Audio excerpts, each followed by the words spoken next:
ሰበር አሳዛኝ መረጃ ተሰምቷል። የኢራን አብዮታዊ ዘብ የድሮን አዛዥ መገደላቸው ተሰምቷል። እስራኤል በሚሳኤል እንደመስሳታለን ብለው ያስፈራሩ የነበሩ በርካታ የኢራን ባለስልጣናትን በአየር ድብደባ መግደሏ ተሰምቷል። ከተገደሉት መካከል የኢራን አብዮታዊ ዘብ IRGC የሚሳኤል ፕሮግራም መሪ መሐመድ ፓክፑር ይገኙበታል። ኢራን በበኩሏ የኒውክሌር ጣቢያዋ ናታንዝ ላይ ጥቃት መፈጸሙን ገለጸ። በኢራን የሚገኘው ግዙፉ የናታንዝ የኒውክሌር ጣቢያ ጥቃት እንደተፈጸመበት ሀገሪቱ ሪፖርት ማድረጓን ዓለም አቀፉ የአቶሚክ ኤነርጂ ኤጀንሲ አስታውቋል። እስራኤል ኢትዮጵያውያን ጥገኝነት ጠያቂዎችን በጅምላ ለማባረር መወሰኗ ተሰምቷል። የሆርሙዝ ስትሬት አልተዘጋም። የኢራን የውጭ ጉዳይ ሚኒስትር አባስ አራግቺ ከጃፓኑ ኪዮዶ ኒውስ ጋር ባደረጉት ቆይታ ስትራቴጂካዊው የሆርሙዝ የባህር መተላለፊያ ክፍት መሆኑን አስታውቋል። የተወደዳችሁ የቲኩስ ኢንተርቴይንመንት ቤተሰቦች ለሰዓቱ ያስኳቸውን ሰበር አጫጭር መረጃዎችን አስደምጣችኋለሁ። ለቻናሉ አዲስ የሆናችሁ ሳብስክራይብ በማድረግ አብራችሁን ቆዩ። በቅድሚያም አሁን በተሰማ ሰበር መረጃ እስራኤል በሚሳኤል እንደመስሳታለን ብለው ያስፈራሩ የነበሩ በርካታ የኢራን ባለስልጣናትን በአየር ድብደባ ገደለች። ከተገደሉት መካከል የኢራን አብዮታዊ ዘብ IRGC የሚሳኤል ፕሮግራም መሪ መሐመድ ፓክፑር፣ የጦሩ ቃል አቀባይ አሊ መሐመድ ናይኒና የደህንነት ኃላፊው እስማኤል ካቲቢ ይገኙበታል። በሌላ በኩል እስራኤል ኢትዮጵያውያን ጥገኝነት ጠያቂዎችን በጅምላ ለማባረር መወሰኗ ተሰምቷል። በእስራኤል የሚገኙ የሰብአዊ መብት ተሟጋች ድርጅቶችና የተለያዩ ዓለም አቀፍ የዜና ምንጮች እንደገለጹት የእስራኤል መንግስት ጥገኝነት ጠያቂ ኢትዮጵያውያንን በቁጥጥር ስር የማዋልና ወደ ሀገራቸው የመመለስ ዲፖርቴሽን ሂደት በይፋ ጀምሯል ተብሏል። እንደ ሚድል ኢስት አይ ዘገባ ከሆነ የእስራኤል የኢሚግሬሽንና የህዝብ ባለስልጣን እንደ አውሮፓውያኑ አቆጣጠር ከሚያዝያ 17 ቀን 2026 ጀምሮ ሁሉንም ጥገኝነት ጠያቂ ኢትዮጵያውያንን ከሀገር ለማስወጣት ዝግጅቱን አጠናቋል። ባለፉት ጥቂት ቀናትም በርካታ ግለሰቦች በፖሊስ ቁጥጥር ስር መዋላቸው ተገልጿል። በዚህ ሳምንት የጸጥታ ኃይሎች ጥገኝነት ጠያቂዎችን በቁጥጥር ስር የማዋል ተግባር የጀመሩ ሲሆን በቁጥጥር ስር የዋሉትም በቀጥታ ወደ ሀገራቸው እንደሚላኩ ታውቋል። እስራኤል ወደ 8000 የሚጠጉ ኢትዮጵያውያንን ለማባረር ያቀደች መሆኑን የእርዳታ ድርጅቶች ጠቁመዋል። ውሳኔው የመጣው ቀደም ሲል የነበረው ጊዜያዊ የጥበቃ ደረጃ ቴምፖራሪ ፕሮቴክሽን ስታቱስ እንዲያበቃ መወሰኑን ተከትሎ ነው።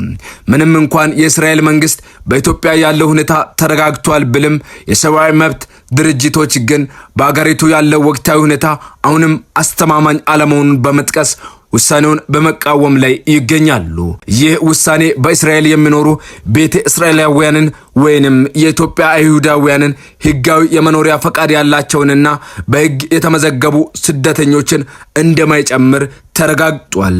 በሌላ በኩል የሆርሙዝ ስትሬት አልተዘጋም ትላለች ኢራን። የኢራን የውጭ ጉዳይ ሚኒስትር አባስ አራግቺ ከኪዮዶ ኒውስ ጋር ባደረጉት ቆይታ ስትራቴጂካዊው የሆርሙዝ የባህር መተላለፊያ ክፍት መሆኑን አስታውቋል። ሚኒስቴሩ እንደገለጹት መተላለፊያው ሙሉ በሙሉ አልተዘጋም፣ ነገር ግን በኢራን ላይ ጥቃት በሰነዘሩና በግጭቱ ተሳታፊ በሆኑ ሀገራት መርከቦች ላይ ጥብቅ ገደብ ተጥሏል ብለዋል። ለጃፓን የቀረበ ጥሪ ኢራን እንደ ጃፓን ላሉ ሀገራት የባህር ላይ ሰላማዊነታቸውን ለማረጋገጥ ዝግጁ መሆኗን ገልጸዋል። ይህ እንዲሆን ግን ሀገራቱ ከቴህራን ጋር ቀጥተኛ ቅንጅት መፍጠር እንዳለባቸው አሳስበዋል። አራግቺ አክለውም ኢራን የምትፈልገው ጊዜያዊ የተኩስ አቁም ሳይሆን ለጦርነቱ ዘላቂና ሁሉን አቀፍ መፍትሄ እንደሆነ ገልጸዋል። ይህ መተላለፊያ የዓለም የነዳጅ አቅርቦት ዋነኛ የደም ስር በመሆኑ የኢራን ውሳኔ በዓለም አቀፍ የነዳጅ ገበያና በጂኦ ፖለቲካው ላይ ከፍተኛ ተጽዕኖ ይኖረዋል ተብሎ ይጠበቃል። ይህ በእንዲህ እንዳለ ኢራን በግዙፉ የኒውክሌር ጣቢያዋ ናታንዝ ላይ ጥቃት መፈጸሙን ገልጻለች። በኢራን የሚገኘው ግዙፉ የናታንዝ የኒውክሌር ጣቢያ ጥቃት እንደተፈጸመበት ሀገሪቱ ሪፖርት ማድረጓን ዓለም አቀፉ የአቶሚክ ኤነርጂ ኤጀንሲ አስታውቋል። ሆኖም እስካሁኑ ሰዓት ከጣቢያው የወጣ የጨረር አደጋ አለመኖሩን ኤጀንሲው ገልጿል። የኢራን አቶሚክ ኤነርጂ ኤጀንሲ በበኩሉ አሜሪካና እስራኤል በናታንዝ የኒውክሌር ጣቢያ ላይ ጥቃት መፈጸማቸውን በማረጋገጥ በጣቢያው ላይ መጠነኛ ጉዳት ደርሷል ብለዋል። ከዋና ከተማዋ ቴህራን 220 ኪሎ ሜትር ርቀት ላይ የሚገኘው ይህ ኒውክሌር ጣቢያ በጥቃቱ ምክንያት ምንም አይነት የራዲዮ አክቲቭ ቁስ እንዳልፈሰሰበትና በአካባቢው ማህበረሰብ ላይ የደረሰው ጉዳት አለመኖሩን የሀገሪቱ ባለስልጣናት አረጋግጠዋል።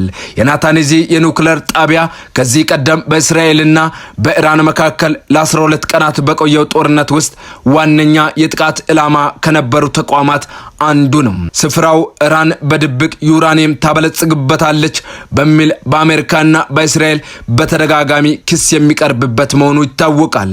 የዓለም አቀፉ የአቶሚክ ኤነርጂ ኤጀንሲ ዋና ዳይሬክተር ራፋኤል ግሮሲ በጦርነቱ ሳቢያ የኒውክሌር አደጋ እንዳይከሰት ጥብቅ ወታደራዊ ጥንቃቄ እንዲደረግ ጥሪ አቅርቧል። የእስራኤል መከላከያ ሚኒስቴር እስራኤል ካቲዝ በበኩላቸው በዩናይትድ ስቴትስና በእስራኤል ጥምረት ኢራን ላይ የሚደረገው የአየር ጥቃት ከነገ እሁድ ጀምሮ በቀጣዩ ሳምንት ተጠናክሮ ይቀጥላል ብለዋል። አሜሪካ ጦርነቱን ለማቆም የተዘጋጀች አትመስልም። የኢራን የውጭ ጉዳይ ሚኒስትር የውጭ ጉዳይ ሚኒስቴሩ አባስ አራግቺ ፕሬዝዳንት ትራምፕ በኢራን ላይ የሚካሄደውን ዘመቻ ለማጠናቀቅ እያሰቡ መሆናቸውን መናገራቸውን ተከትሎ የኢራን ውጭ ጉዳይ ሚኒስቴር አሜሪካ ግን ለዚያ የተዘጋጀች አትመስልም ብለዋል። የውጭ ጉዳይ ሚኒስቴር አባስ አራግቺ ይህ ጦርነት በኢራን ላይ የተጫነ መሆኑን በመጥቀስ ጦርነቱን ሙሉ ለሙሉ የሚያስቆም የተኛውንም ተነሳሽነት እንደምትቀበለው ተናግረዋል።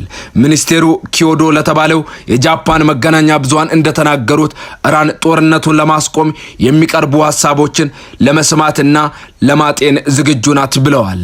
ነገር ግን ምንም እንኳን አንዳንድ ሀገራት በመካከለኛው ምስራቅ ለተከሰተው ጦርነት መፍትሄ እየፈለጉ ቢሆንም አሜሪካ ግን ጠብጫርነቷን ለመተው የተዘጋጀች አትመስልም ሲሉ ተናግረዋል። አራግቺ ጨምረውም ኢራን የምትፈልገው ተኩስ ማቆም ሳይሆን የተሟላ ሁሉን አቀፍና ዘላቂ የጦርነት ማቆም ስምምነት መሆኑን አሳውቀዋል። የውጭ ጉዳይ ሚኒስቴሩም ከጃፓኑ መገናኛ ብዙሃን ጋር ያደረጉትን ቃለ ምልልስ በቴሌግራም አካውንታቸው ላይ ያጋሩ ሲሆን ከኢራን መንግስት የፕሮፓጋንዳ ተቋማት ጋር ግንኙነት ያለው ሜሄርስ የዜና ወኪል የቃለ ምልልሱን የጽሑፍ ግልባጭ አትሞታል። በመጨረሻም ኢራን በመካከለኛው ምስራቅ የአሜሪካ ይዞታዎች ላይ በፈጸመችው ጥቃት የ8 ሚሊዮን ዶላር ጉዳት ማድረሷ ተገልጿል። ኢራን በጦርነቱ የመጀመሪያ 2 ሳምንታት በመካከለኛው ምስራቅ በሚገኙ አሜሪካ የጦር ሰፈሮች ላይ በፈጸመችው ጥቃት 8 ሚሊዮን ዶላር የሚጠጋ ጉዳት ማድረሷን አንድ ትንታኔ አስታውቋል። አብዛኛው ጉዳት የደረሰው አሜሪካና እስራኤል ጦርነቱን በከፈቱበት ሳምንት ውስጥ ኢራን በፈጸመችው የመጀመሪያ አጸፋዊ ጥቃት እንደሆነ ዓለም አቀፍ ጥናት ማዕከል CSIS ሪፖርትና የቢቢሲ ትንታኔ አመላክቷል። ይሁን እንጂ ኢራን በመካከለኛው ምስራቅ በሚገኙ የአሜሪካ ይዞታዎች ላይ ያደረሰችው ጉዳት ሙሉ በሙሉ ግልጽ አይደለም። በአሜሪካ ወታደራዊ መሰረተ ልማት ላይ ደርሷል የተባለው የ8 ሚሊዮን ዶላር ግምታዊ ጉዳት ከዚህ ቀደም በሌሎች ዘገባዎች ላይ ከተጠቀሰው አሃዝ ከፍ ያለ ነው ተብሏል። ግጭቱ እየገፋ ሲሄድ አሜሪካ ላይ ምን ያህል ከፍተኛ ወጪ እንደሚያወድቅ ማሳያ እንደሚሆን ተገልጿል። አድማጮች ለሳቱ ያስኳቸው አጫጭር መረጃዎች የስከውኑ ናቸው። በቀጣይ በሌላ መረጃ እስከምንገናኝ ቸር ቆዩልኝ።